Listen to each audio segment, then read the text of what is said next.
More unsettling than the report is the possibility that President Donald Trump believed that the North Korean nuclear threat could be solved by a handshake. In the immediate aftermath of the Singapore summit, Trump said that there is no longer a nuclear threat from North Korea. That statement was false, and the North Korean activity at Yongbyon proves it. But North Korean nuclear activity is not in violation of the terms of the summit, since Trump and Kim Jong-un did not sign paperwork regarding immediate and complete denuclearization. Instead, they signed an agreement that includes a vague statement that North Korea will work toward denuclearization of the Korean Peninsula. So far, the Trump administration is the only side moving in that direction, by agreeing to suspend joint military exercises with South Korea in exchange for vague promises. The improvements at Yongbyon, however, do not even violate Kim's vague promise, which was only to stop nuclear and ballistic missile testing. More importantly, Kim has little incentive to cease nuclear activity, and for that he can thank the incoherent strategy of Trump. The maximum pressure campaign of ever-tightening, crippling sanctions against North Korea is all but forgotten by Washington, and even Secretary of State Mike Pompeo says, "I am not going to put a timeline on denuclearization." Additionally, Trump's statements that the problem is solved gives China little incentive to apply pressure on its southern ally and gives America little leverage over China.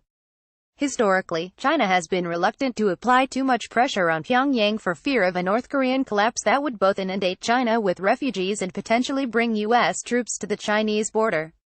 It was Kim's nuclear program that brought China into the sanctions regime. If, as the president said, the nuclear program is solved, then Washington has little recourse if China chooses to resume trading with North Korea. CNN reports that the upgrades at Yongbyon were long planned.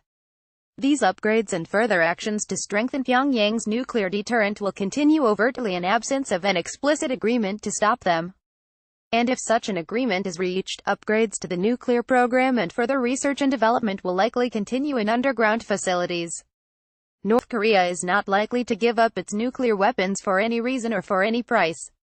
Trump may think that a warm handshake and a few shared laughs will solve the North Korean problem, but Kim is not so naive.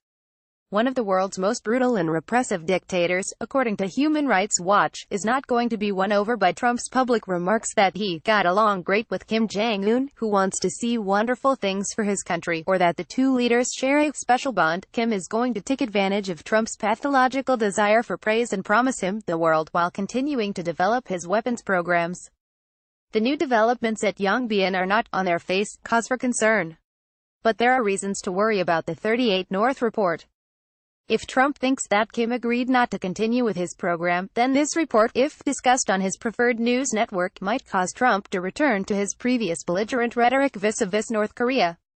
If Trump thinks that this report makes him look weak, then he may be susceptible to John Bolton's argument that there is a legal case to mount a preventive strike against North Korea.